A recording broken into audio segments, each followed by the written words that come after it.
Good night, fellow punters. The clock on the wall says 15 minutes from midnight on Friday night, with a few for tomorrow, Saturday.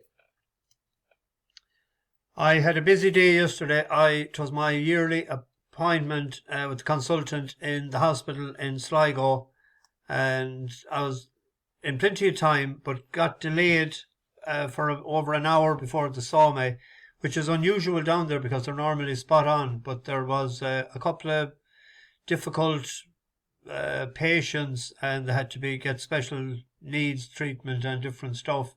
And I be in the neurological department, and they done a couple of extra tests on me as well. I was telling them about the buzzing in my head, but they came to the conclusion that it'll be there to stay, and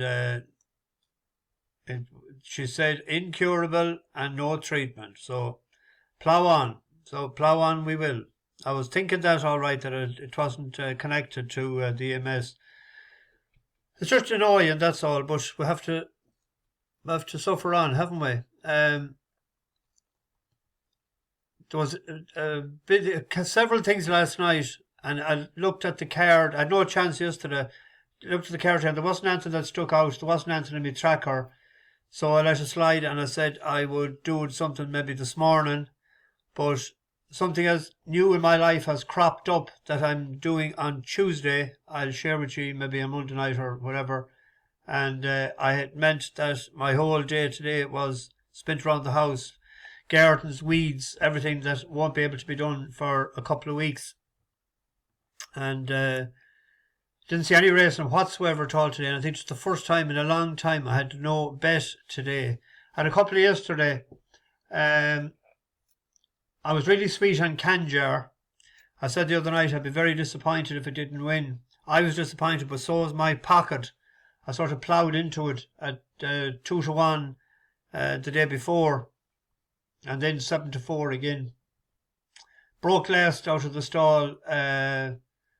I thought Crowley could push him up a bit faster, but not to be. Second on a horse that I didn't think it'd stay 6 furlongs. And we're an awful hard luck with White Wolf.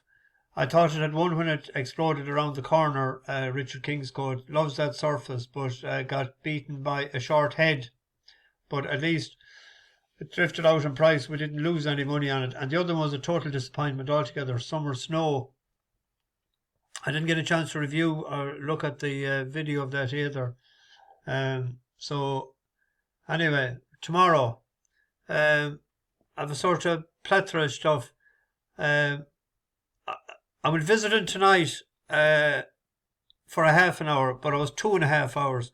That's why I'm late, because I'm about an hour and a half going through a few races that I had sort of marked out. So I'm going to go through a few races at Haydock as well and give my opinion on them. I might be able to help some of them tomorrow. It's the best card. The rest is it's very poor for a Saturday, I have to say. But there's a couple of bets besides that as well that I was looking at. In the 2:45, it's a 2-mile race. I would sort of look at the long distance turf races. They're slightly, there's nothing easy about them, but there's sometimes a better angle for me than a 5 furlong dash or a 6 furlong sprint. I thought we could have gone the top two with Hellenista. I think it's handicapped to win. Tim Easterby is going all right the last couple of weeks, but this horse is rated 60 now. It went up a pound for its last run, and I thought it ran pretty well at Carlisle, but has won before of 58 and 63. This is the third run back after the layoff. I love the third run back after the layoff rather than the second run. The favourite in it, he won the last time out for Neil Mulholland. He's won for 25. I think this is his only winner in a good while. He's up £4.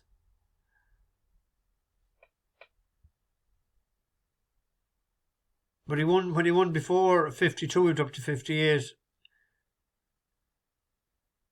He won at 55, 59. I just think maybe that handicapper could have him at that. That's the 245 at where we go. Off next we go to Haydock. There's a grand card in Haydock tomorrow, but like in every race there's 2 or 3 you could pick. But in the 445, there's sort of bit of forum there that I thought there's top weight. I like backing Christopher horses at times, but this horse has ran against Just Bring It before on the 1st of March 2023. It was second to Just Bring It. Just Bring It was 8 to 11 favourite, but it gave it £3. It carried 9.9 as opposed to 9.6. And tomorrow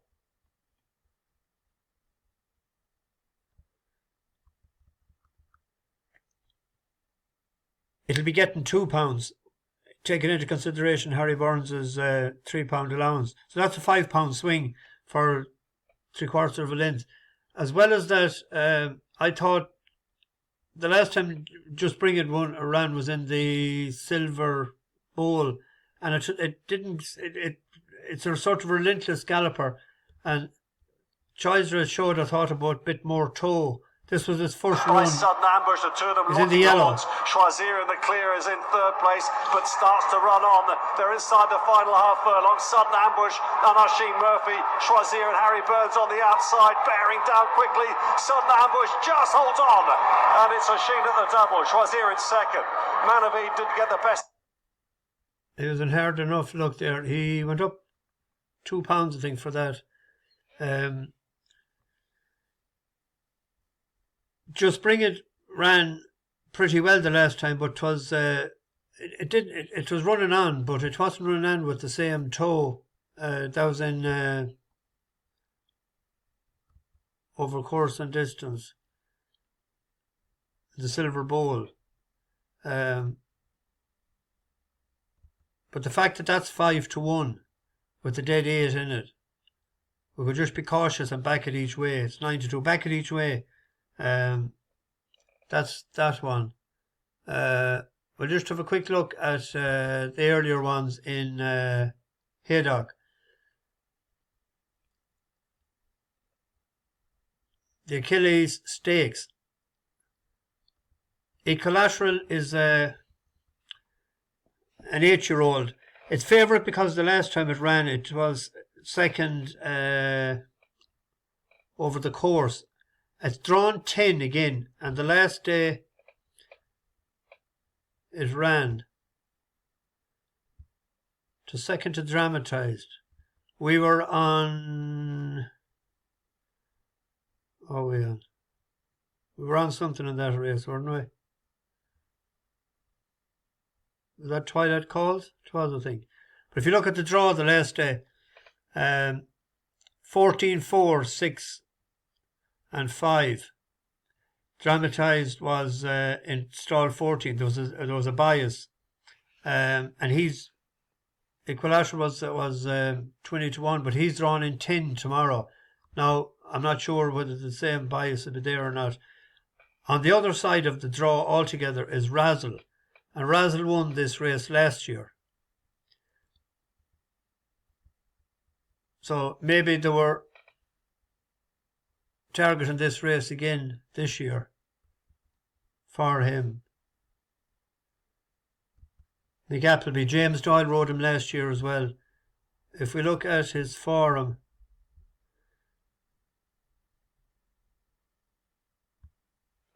last year it was in a bit better form, but it's still rated in the hundreds. Draw was a factor the last day. It's hard to know, you see, is the draw going to be the same or not tomorrow, but it's an each way price, possibly. The reason the Equilateral is favourite is because of the draw. Regional ran well enough the last day as well. The 150, we have something similar. We have Silver Samurai. It won this race last year as well. It looks like it has been targeted for it. They're paying 4 place in a lot of them. First time cheek pieces, 6-year-old. It's rated 95. Last year when it won, it was 92. 3 decent enough runs there to prop forward Probe and Bielsa throughout the one at York. But it's only, what was it, 92 last year when it won. 95, it's only £3 higher. Possibly was targeted for this race again. You'd often see that happening with trainers. I couldn't make head nor tail of the 225 at all. There's no pace in the race, and I don't know what's the story, so I don't have any great opinion on that. The 3 o'clock classy little race, so lots of ifs and ands and pots and pans in this. Nimaku is the highest rated at 110. It's given £5 to the rest of them. It has Forum with Time Lock. Time Lock had a good run first time out. They met before last June. And Time Lock was given it £6 and getting £5 this time. That's a £10 swing. Modara is a full sister to that good horse Ben Battle is the one. It's in the boys in blues colours. This was very impressive the last time when it won. It was carrying a big weight. It was carrying 10 stone 9 in a novice, over a mile and a half. This is first time in a handicap, or there's a handicap tomorrow.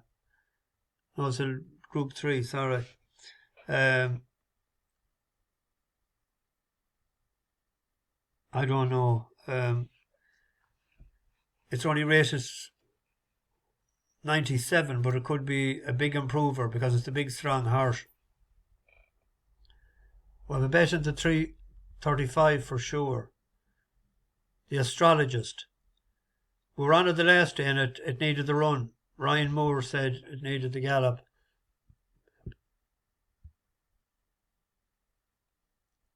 And this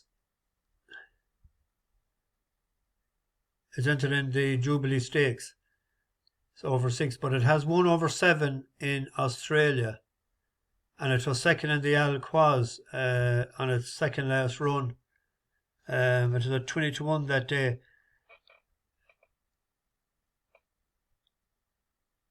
We're back to the last day, I think. I'd be hoping that could do the business tomorrow.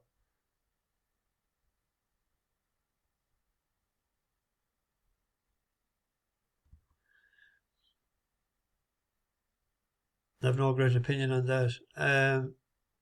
At Punchestown, there's one interesting race. You have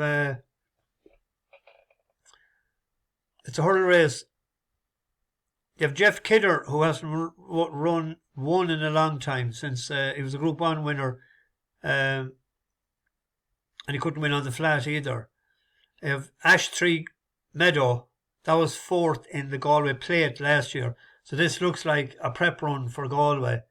But it's rated 130 and Danny Gilligan taking 7 off. You wouldn't know if there's money for that tomorrow. That might have a chance. Close enough betting there. We have a race in Auteuil tomorrow. We have Red Risk sent over by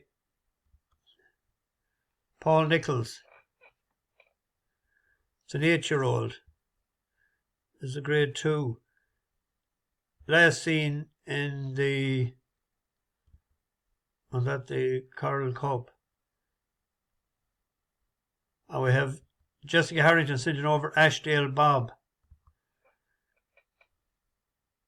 Last seen 5th to Classical Dream. Just pulled up prior to that. But we've seen there recently when Willie Mullen sent over a battalion of horses. There's hard enough beat the local horses that has track experience. And this one could be the one tomorrow. It's a 5-year-old filly. It's 100-30 there. It's third favourite. But it ran in a Grade 1 in Auteuil last November. It was beaten 8 lengths. But it was 8 lengths second to the same horse twice. A decent enough horse. This ran in a listed race last time, but it was only 2 miles 2, and it was running on.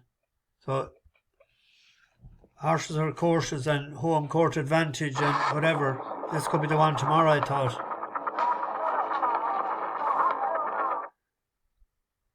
Far side is Udella, who's been coming from last. That's it, second from the left in the yellow sleeves. Manigance and also Java seemingly going pretty well. Impulse Précieuse has come stand side, jumps this with Ine Anjou. Then the grey is Indian de Gascogne, Java, and also Le Manigance trying to rally. Instance drop back out of it as they come through the closing stages, and the Impulse Précieuse near side, far side there is Ine Anjou and Bertrand Lestrade. These two battling away inside the final 100. Near side Impulse Précieuse, far side there was Ine Anjou. Very close indeed. The extra couple of furlongs could suit that horse tomorrow.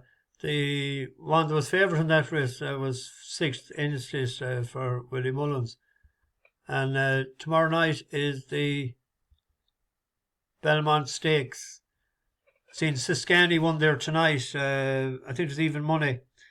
The Derby winner was beaten in the Preakness, so it's not running. We have Forte, who didn't run in the Kentucky Derby on account of an injury, and then it was put on injured reserve sort of a list. They didn't allow it to run in the Preakness. That hasn't run now for 70 days. We were on Angel of Empire, who you would imagine relish the extra step up in 2 furlongs tomorrow, the step up in trip. National Treasure won the Preakness. That'll be out in front, you'd imagine, in Pimlico. The Tappets always do well in this, and there's the top 2, Brad Cox and Todd Pletcher has 2 of them, Tappet Trice and Tappet Shoes. But we sort of have to stick with Angel of Empire. It's a 7-2 shot with Coral, 3-1. They're 100-30. Forte. I'm on Angel of Empire anyway. I didn't get a chance to look at and I will answer them in the morning if I get half a chance at all. But I've sort of busy schedule for the next couple of days, but I want to get everything organised for what's coming up for me. So